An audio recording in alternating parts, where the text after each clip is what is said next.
Consultório de Psicologia, com o Dr. Luís Lameira.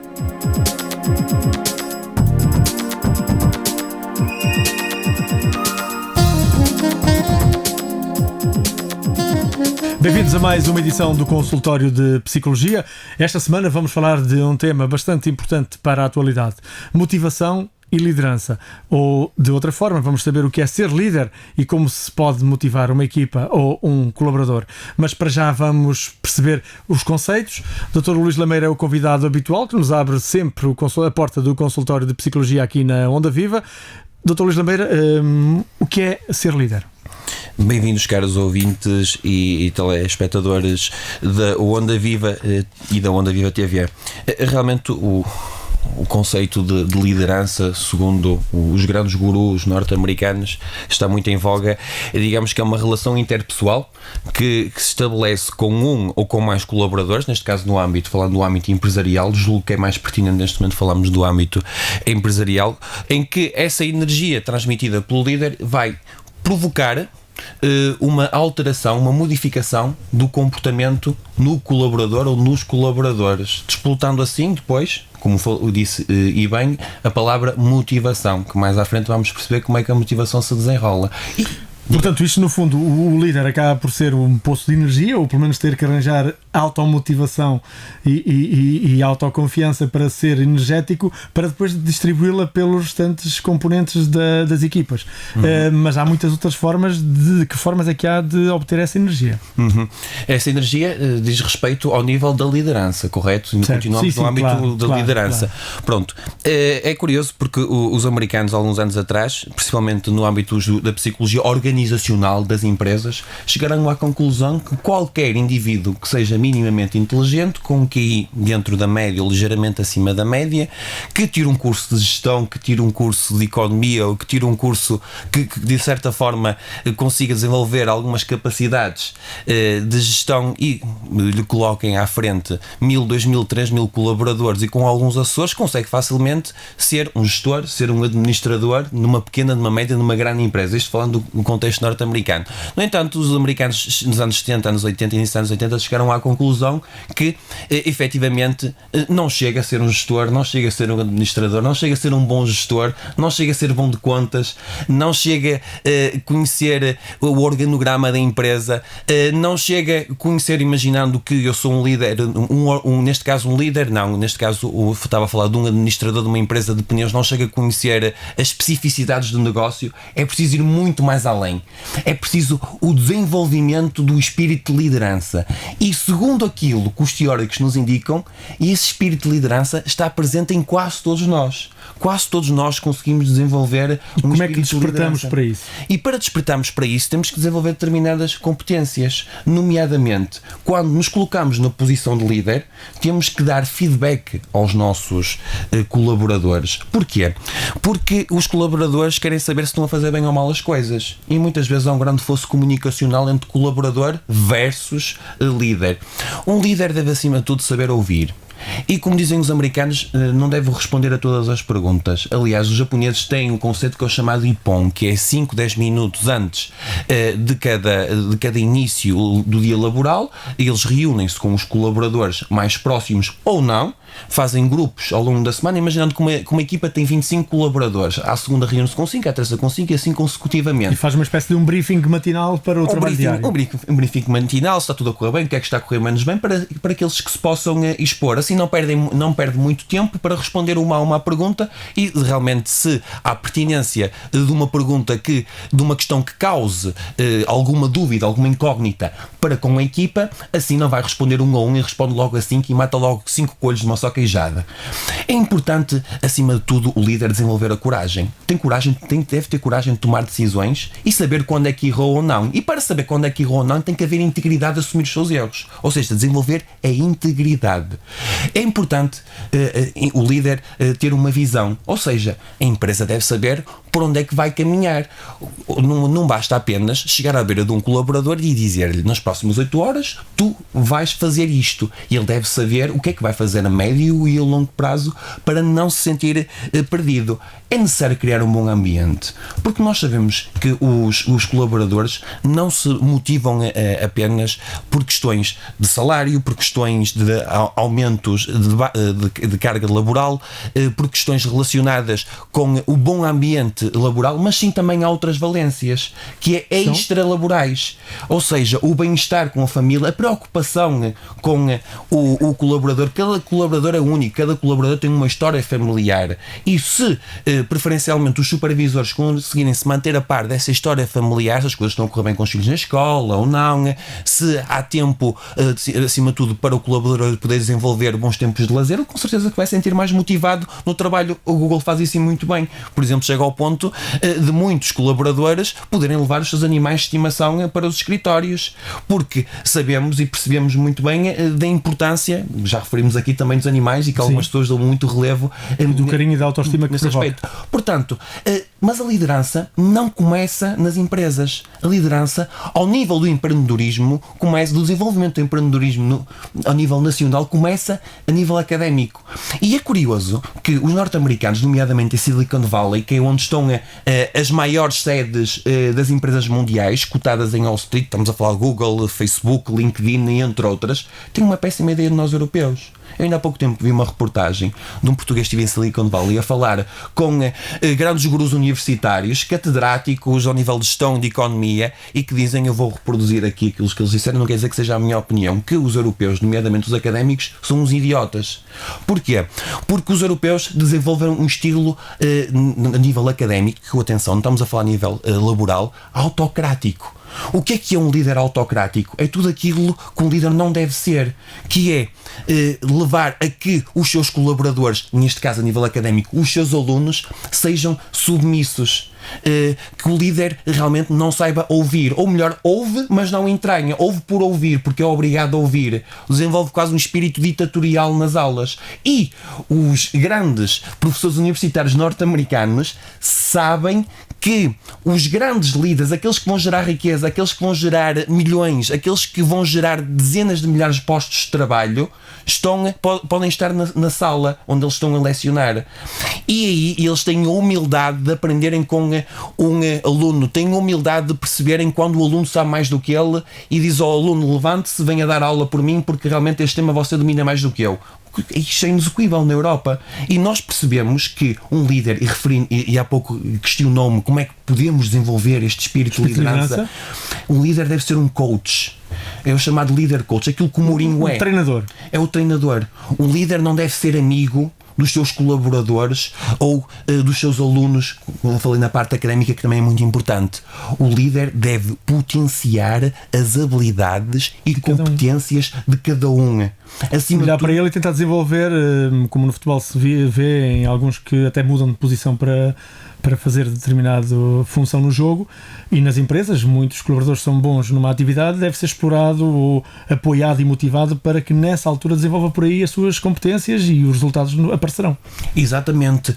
Porque é que um indivíduo que é muito bom, não é muito bom a fazer pneus, que os outros são melhores, mas se repararmos que esse indivíduo se calhar é melhor a dar as instruções, porque não colocá-lo a supervisor? É isso que um líder coach faz. E voltando, fazendo o paralelismo com o futebol, temos aqui ao lado em Vila do Conde o Vila Condense, o Fábio Coentrão, ele jogava a extremo esquerdo, o Jorge Jesus, como um bom treinador que é, colocou a defesa esquerda, por exemplo. É um exemplo, e no dia a dia podemos dar dezenas de exemplos. E deu o salto no âmbito laboral. E deu o salto. Andou muitos anos naquela função e depois, quando mudou de função, é que deu o salto para os clubes grandes. E neste momento está num dos melhores clubes do mundo, que é o Real Madrid. Exatamente. E para além de sermos líder coaches, também devemos ser líderes no sentido de promover a participação, ou seja, o chamado brainstorming, a tempestade de ideias. Isto é, a partilha das boas práticas também nesses grupos. E a partilha das boas práticas, isso também leva-nos também à sustentabilidade. Como é que podemos sermos bons líderes respeitando as questões laborais, os direitos laborais dos colaboradores e também o ambiente. Isto também está muito em voga. E também o líder deve ser liberal, ou seja, saber delegar as funções quando não consegue fazer aquilo que pretendia em muitos casos aos colaboradores, delegando, mas supervisionando. E também daí surge depois o trabalho de equipa, que o trabalho de equipa é muito importante para que seja implementado questões ao nível tecnológico, nomeadamente partilha de informação em rede, e ainda uma questão muito importante, que é com o desenvolvimento do trabalho em equipa, pode haver uma melhor produção, uma maior produção e uma melhor qualidade nessa produção. Ou seja, estamos a criar redes, células de autogestão, que dessa forma permite que a supervisão funcione de melhor forma, o líder não fique sobrecarregado e não veja a produtividade 1 a 1. O trabalho em equipa é essencial nos dias que correm. Portanto, eu queria... São vários pontos em que o líder pode fazer a intervenção e pode mostrar o seu papel de liderança. E agora, como é que ele transporta essa liderança para a transformar em motivação nas equipas? É importante percebermos, eu mais uma vez aqui defino a liderança por outras palavras, nesta relação interpessoal com o objetivo de desafiar o outro, com o objetivo de modificar, provocar uma alteração de comportamento no colaborador. Porque nós percebemos que é muito fácil colocarmos-nos num alto cargo e gerirmos, mas a partir do momento em que estamos num alto cargo, devemos gerar a chamada, aquilo que os americanos chamam, energia discricionária. O que é que isto é? Por exemplo, eu estou à frente de uma loja de roupa. O objetivo dessa loja é a pessoa entra e o colaborador tem como objetivo: olá, muito boa tarde, o que é que vai desejar, precisa de ajuda, ele vai precisar de ajuda. Se a pessoa estiver interessada, vai precisar de ajuda até se estiver indecisa. Vamos supor. Há pessoas mais indecisas, outras menos indecisas. O objetivo de conseguirmos criar essa energia discricionária, já vou referir como é que o líder pode fazer isso, é o motivado ir mais além, o colaborador ir mais além, não só cumprir as suas funções básicas, que é sorrir, receber o dinheiro, dizer muito boa tarde, volte sempre, tem aqui o cartão, se pretender aderir a ser sócio desta empresa de roupa, acima de tudo dar uma palavra diferente à pessoa, desenvolver uma relação mais além, ou seja, haver o sorriso na voz. E para ir mais além, para desenvolver esta energia discricionária, ou seja, o colaborador realizar determinadas atividades, realizar determinadas funções, vestir a camisola e fazer coisas realmente que o líder não estava à espera, realmente que não é obrigado, surpreender não é remunerado para tal, haver uma surpresa, é necessário o líder desenvolver um espírito de otimismo no dia-a-dia. Ou seja, vamos fazer com que as coisas corram bem, vamos fazer aquilo que está ao nosso alcance. Há realidades que nós não podemos controlar e para desenvolver esse espírito otimista é necessário chegar de manhã com palavras incentivadoras.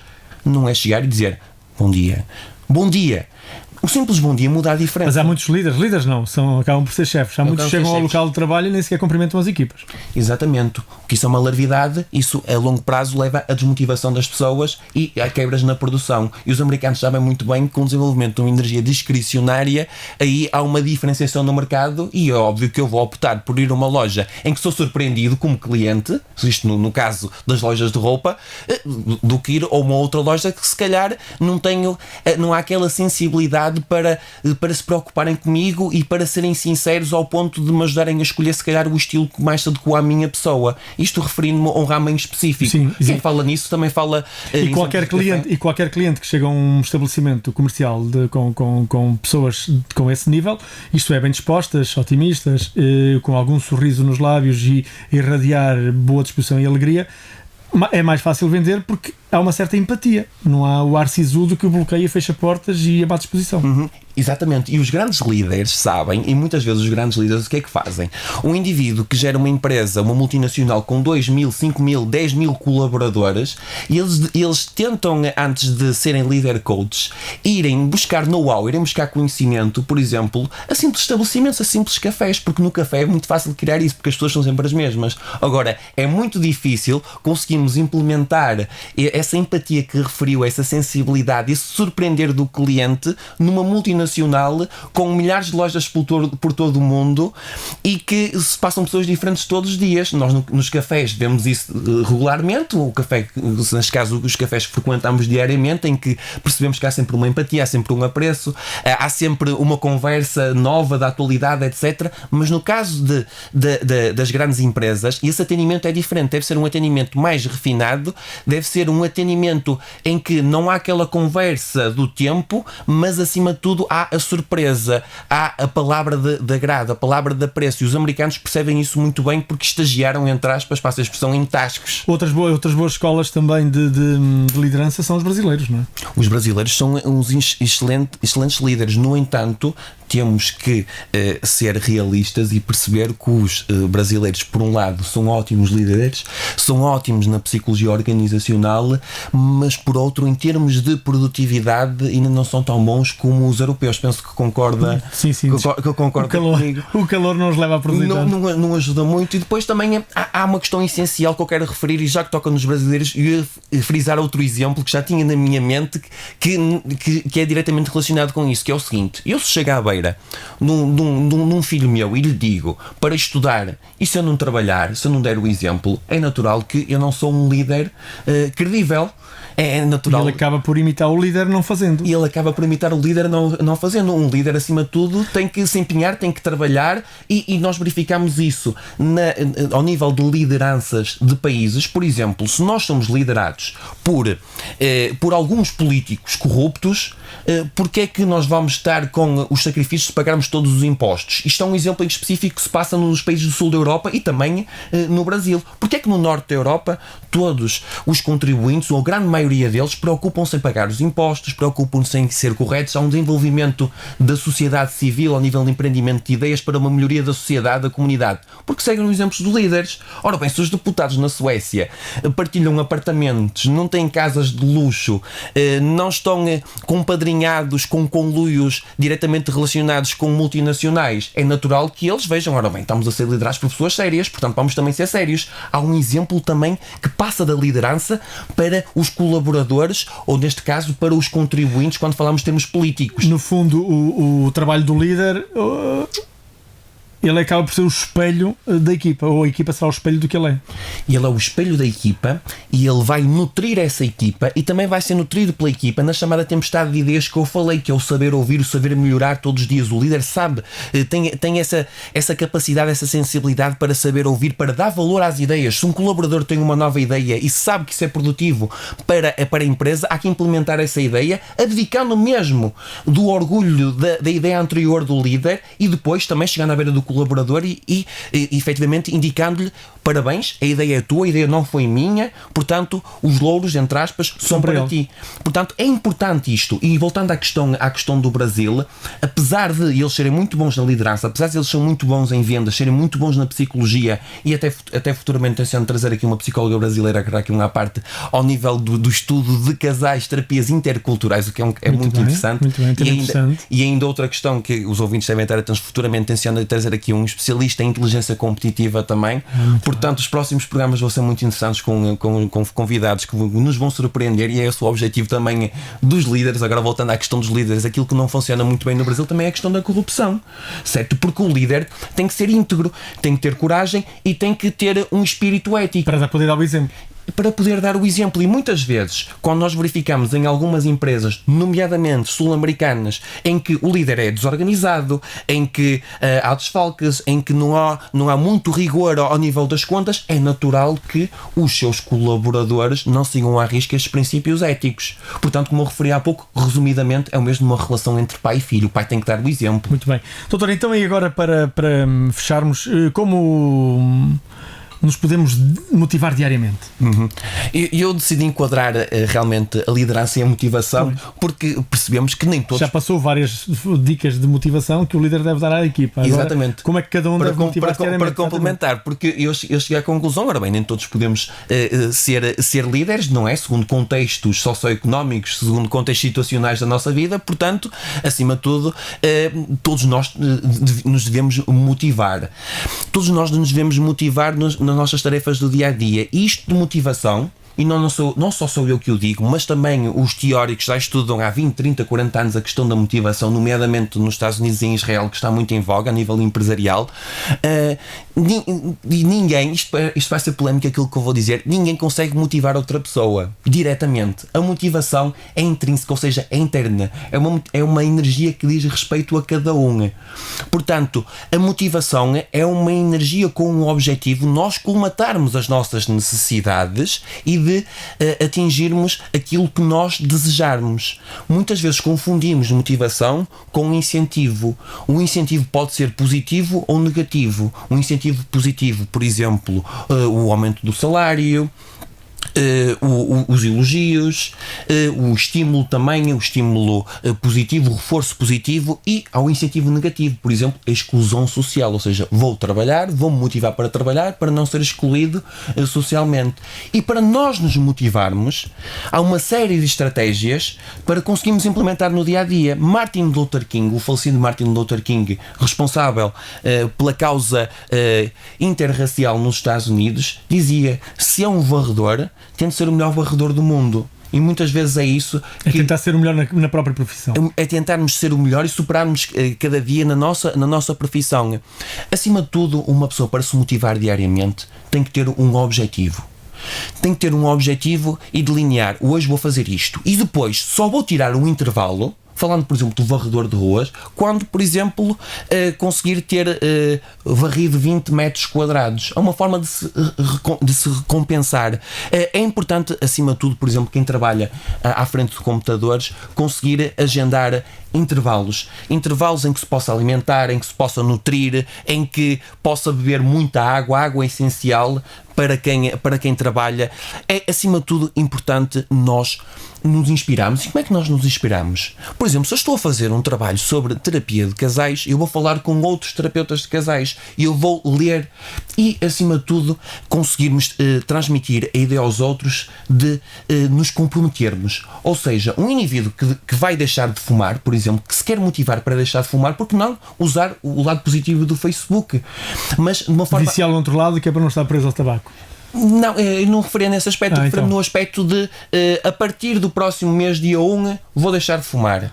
Ok, assumir, que é para se comprometer, ter um compromisso. Ter um compromisso. Portanto, quando nós delineamos para garantir o objetivo.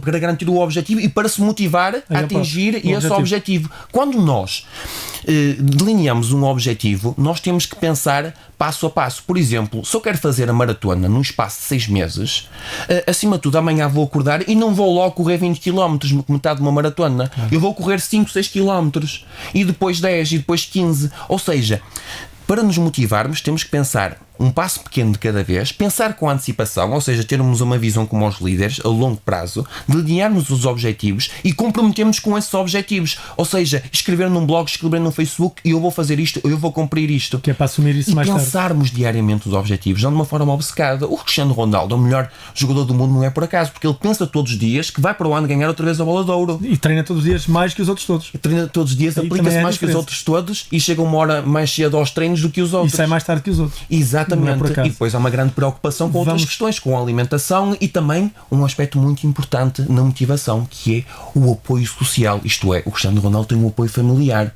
que é essencial também para o desenvolvimento das suas virtudes. Vamos ao pensamento da semana. A liderança é a capacidade de conseguir que as pessoas façam o que não querem fazer e gostem de o fazer.